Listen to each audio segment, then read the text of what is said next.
Full chunk, big chonker is here. We got this. I got this. I work out. Mindy, just know if you're watching this, I love you.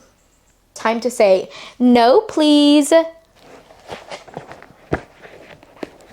No! 50 books? Crazy. Honestly, I didn't know I had that many books. Hi friends, it's Shuba. Welcome back to my channel. Yes, it is time for a big book unhaul. A few weeks ago, I shared a video where I talk about all the books that I hauled and new books to add to my TBR shelf right behind me. I think that with seasons changing, fall is upon us. I would like to think of this as fall cleaning, seasonal cleaning, once a year unhaul. Since this is the first time I'm doing it this year, I have 50 books that I plan on unhauling and getting rid of. By getting rid of, I mean that I will either donate them, I will share them with friends and family, I will try to find little free libraries to add to the libraries. I will try to sell any books at half-price bookstores where I can get some credit back and I can purchase a few more books. It's a win-win for all. I have 50 books to talk about, and these books are books that I've either read and I didn't like, read and I did like, but I just don't see myself rereading books. These might be books that I haven't read at all and I'm just hoarding them and it's time for me to let them go. These are just books that I don't see myself hanging on to, and I shouldn't force myself to hold on to these books when they don't really serve me anymore. I think that I've found purpose with these books at some point in my life, and with where I am at right now, I don't see myself wanting to hang on to these books. I don't see myself reading these books. I just don't see a life where I want these books in it. Let's get started. I'm going to go through each genre and I will quickly mention why I'm getting rid of each book. This is my first stack of fantasy. I'm getting rid of the first book in the Crowns of Neaxia. This is The Serpent and the Wings of Night by Carissa Broadbent. I genuinely really like the story. I need to read the second book, which is on Kindle Unlimited right now. The reason why I'm getting rid of this book is because I don't like hardcovers. So if I'm going to continue on with the series and I have the book on Kindle Unlimited, I'm just going to continue on there so I don't have to carry this around with me. Not that I'm carrying it around with me, but just have it in my possession. Powerless by Lauren Roberts. I really did not like this story at all. There is so much TikTok and Instagram and social media hype for it. I didn't see it, and I don't plan on reading the future books, so why keep it with me? Babel by R.F. Kuang. I really enjoyed Yellowface by R.F. Kuang. This book, I did not get the hype. I think that it's because I read it so quickly. I was told to take my time with it, and I didn't do that when I had first read this. I think in a future life, I would read this on an ebook. I would listen to the audiobook, just not read it on a physical copy, and I don't even like hardcovers, so this is gonna go. Last, we have The Adventures of Amina Al-Sarafi by Shannon Chakraborty. I really enjoyed this book. I read this last summer and I had such a good time. I know that the sequel is coming out soon, and the reason why I'm getting rid of this is because if I do want to purchase the future copies, I'll purchase them in paperback or I'll read them on an ebook. I just don't see myself holding on to hardcovers. And also, this is a book of the month edition, which I don't really care for. You probably might know by now that I just don't like hardcovers. Okay, this last stack of fantasy is quite controversial, I am sure.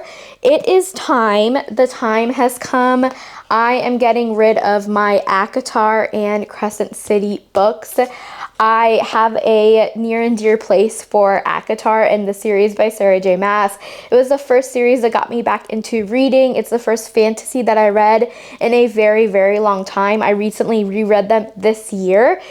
But the time has come. I don't see myself rereading them again. I've kind of moved on from that phase in my life. I own all of the books on ebooks. If I'm going to reread them, I'm going to pick up my Kindle or my Kobo rather than the physical copies. I also do have the audiobooks, and I really enjoy the dramatized version of the audiobooks, so I probably listen to them rather than with the physical copies. And I'm also getting rid of Crescent City. I have the first and second one in the physical versions, and then I have the third one on ebook. I gotta say, I didn't like Crescent City as much as I did ACOTAR, so the time has also come for me to find a new home for Crescent City. I also despise chunky books that aren't floppy, and these books are not very floppy. They're just full chunk, big chonkers here. So getting rid of these, finding a new home for them, we will move on. I have a pretty hefty stack of romance books that I want to pass along and find new homes for. This year has been my year of romance, my romance era. I've read quite a lot of romance books, compiled a lot of them, really liked a lot of the ones I read, but there are also quite a few that just aren't it for me, are not going to be a future book that I want to hold on to. So let's quickly talk about them. Butcher and Blackbird by Brynne Weaver. I really liked this first book. This is a story about serial killers killing serial killers. It's very Dexter vibes, and I enjoyed it a lot. I don't see myself reading it again. I've heard the audiobook is fantastic. I also read the sequel to this one, Leather and Lark, and I didn't like it at all. I actually DNF'd it. So I don't need this anymore. The Emma Project by Sonali Dev. This is a retelling of Emma by Jane Austen, but from a South Asian perspective. I read this when I did a 24-hour readathon, and I did not like this story at all. I basically should have DNF'd it, but I powered through, and I don't want to have this in my possession. Sugar and Spice Can't Play Nice by Anika Sharma. This was a book that I read in that same 24-hour readathon, and I liked it. I think I gave it a 3 out of 5 at the time that I read it. I can't tell you what it's really about. I just know that I read it to support Indian authors, and I wanted to read a romance book, and I had a good time with it. Other than that, it's gotta go. House of Deceit by N.E. Butcher. I recently just read this. This is a reality TV rom-com, and I had a great time. This was a lot of fun, and this is even a signed copy. I decided that I didn't like the sequel to this book. I DNF'd it, so why keep this one? I don't see myself rereading this in the future, so I'm gonna pass this along to someone else who wants to support local authors. Better Than the Movies by Lynn Painter. This was a really cute high school rom-com young adult story. I ended up listening to the audiobook, and I had a great time. I'm not gonna pick this book up again. I'm not gonna reread this. I'm probably not gonna read any other Lynn Painter stories because I'm not sure I really like young adult stories as much, but this was fun when I had it. I had it on my TBR shelf for such a long time, and I finally read it, and now I just need to finally get rid of it. Not Again by Kwana Jackson. I have not read this story. I got this from a library sale for $2. I have a tendency to pick up sequels before the first book, and this is one of those moments for me. And the more I think about this, I don't see myself reading it. It's a shame that I bought this, but at least I got it for $2, so I'm going to pass this along to somebody who's going to read it. The Undertaking of Heart and Mercy by Megan Bannon. This is a really fun one. This is a very unique romance story that I liked at the time. I also read the sequel, and it was really good. I just don't see myself rereading this book again, which is why I want to pass it along to someone who might. Pretty Rings and Broken Things by Kat Singleton. This was my first adult spicy romance, like very spicy romance, like very, very spicy. And it was a fun one when I read it. I think it got me out of a reading slump. I am not going to read it again, ever again. This might come to a surprise, but I am getting rid of my Just for the Summer copy by Abby Jimenez. I absolutely love this story so much. I love all of Abby Jimenez's books that I've read. The reason why I'm getting rid of this physical copy is because I want to own the 3 books in paperback and not the book of the month edition. So that's why I'm getting rid of it. Don't worry, I love Abby Jimenez. I love her books. I'm still gonna always reread them, but I just don't want this copy. Last, we have Ready or Not by Cara Baston. This was the second pregnancy trope romance that I read after Out on a Limb by Hannah Bonny Young, which I loved, by the way. This one was a fun spring story. I really liked it a lot. I just don't see myself rereading pregnancy trope books, and I don't see myself reading this story again either. I really enjoyed it at the time, but the time is over, and now we move on. The next genre of books is thriller, mystery, horror, all kind of wrapped into one. None of This Is True by Lisa Jewell. This is my physical copy, but it's not here because my neighbor is borrowing the physical version. I love this story. It was so much fun. I just don't reread thrillers, and I'm not going to reread this story again. I think that there's a time and place for thrillers, and they're also unique but quite similar. So that's why I'm not going to read this again. I'm going to pass it along to someone who will. Deliverance by James Dickey. This is considered a modern classic. I picked this up on a whim and I read it. At first I didn't get the hype, but then the more I sat with it, I enjoyed it. This is also just not a book that I'm going to read again. And I asked Mark if he wanted to read it at some point, and he said no. So collectively, the decision has been made that I am getting rid of it. Helter Skelter, The True Story of the Manson Murders by Vincent Bugliosi with Kurt Gentry. I got this from Lawrence a few years ago, and I'm not going to read this because Mark and I both have the audiobook version. So if I'm going to read this chunky, floppy book, which I love, by the way, I'm going to listen to the audiobook. I have a lot of feelings about The Vegetarian by Han Kang, and one of them is that I don't want to reread this book ever again. I just did not like the story at all, so it has to go. The Only One Left by Riley Sager. This was a really fun, plot twisty book. I really enjoy reading Riley Sager's stories, but like I mentioned with None of This Is True, I'm not going to reread this book again. I'm probably not going to pick this book up again. I would rather read other stories by Riley Sager than reread one of his stories. So this is just gonna go. Also, you know my thing about hardcovers. I don't like them. I also really don't like how Book of the Month shows their logos either. So bye-bye. Bright Young Woman by Jessica Knoll. I listened to the audiobook version of this and I thought it was so much better than actually reading the physical copy. I gotta get rid of it. I'm not going to read this book again. This is a really heavy, satisfying, emotional tale. It's not really a tale, it's true crime. So it actually kind of happened. The Girls in the Garden by Lisa Jewell. I recently read this and this was not what I expected. I didn't really like it. My expectations were a little bit higher because I really like Lisa's writing, but this one didn't do it for me. And when I looked up the reviews after reading it, I found out that this is people's least favorite book that she's written. A Botanical Daughter by Noah Medlock. This is a cozy plant horror story. I liked it. It's kind of like a Frankenstein's retelling. I just wasn't in love with it, and I'm not really sure who I would even recommend this book to if I were to give it to one of my friends or a family member. So I think that it's gonna go somewhere. It's just not gonna go back on my bookshelf. Silver Nitrate by Silvia Moreno Garcia. I really enjoyed this film horror. It was a good time. I can't tell you what it's really about though, because it's been so long since I've read it.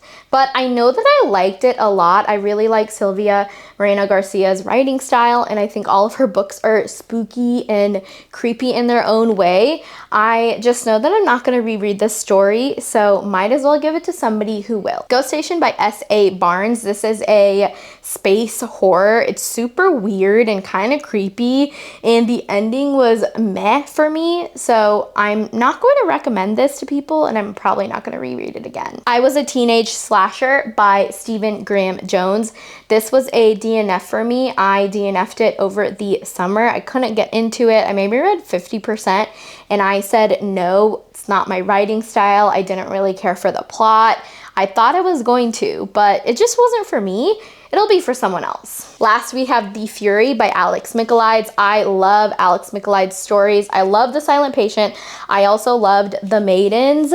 This one was my least favorite out of the 3 books, and I don't see myself rereading this, so I'm going to give it to somebody who probably will. Oh man, here's a big one too. This is my last biggest section. It's the fiction section. Oh, okay. We got this. I got this. I work out. I can do this.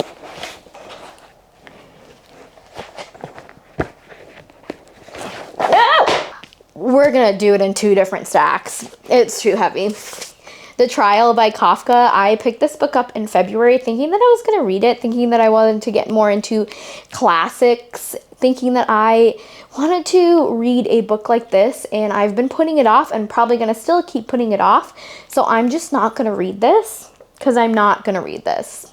This is not for me. I'm not gonna try to force myself to read something that I don't want to. I'm very stubborn. The Idiot by Elif Batuman, still don't know how to pronounce her last name. I read this in January and I liked it. It was really slow paced. It's very character driven. I just realized that it's not something that I'm going to reread. There are other authors with this kind of storyline that I would much rather read, like Sally Rooney, like Otessa Moshfegh. We have some of Kristen Hanna's books. I love Kristen Hanna. I really like all of her books that I've read so far, and I've read all of these plus The Woman. The reason why I'm getting rid of these copies specifically is because 1, they're mostly hardcover. 2, they're from Book of the Month. And 3, I have really enjoyed listening to her audiobooks more than physically reading them. So I'm going to pass these books along to people who might want to read them because everyone should read Kristen Hanna's stories. And moving forward, I'm more likely to read her books through audiobooks than reading their physical copies. Okay, we have that second half of the fiction section. Age of Vice by Deepti Kapoor. This is a really fun South Asian fast and furious crime scene story. I really liked it. I think the sequel is coming out eventually. I am not going to reread the physical copy. I'm probably not even going to reread it. If I do, I'll listen to it just so I can read the sequel if I choose to. So I'm passing this along. I just know I liked it at the time that I read it. A Sweet Sting of Salt by Rose Sutherland. This is a signed copy. I got this book from Aardvark Book Club this year. I read it. I liked it. It is a Selkie folktale retelling, and it was really interesting because I'd never heard of that folktale before. But I'm not going to reread this. It's not a book that I absolutely loved. It's not a book that I have to have on my bookshelf. Sugar Baby by Celine St. Clair.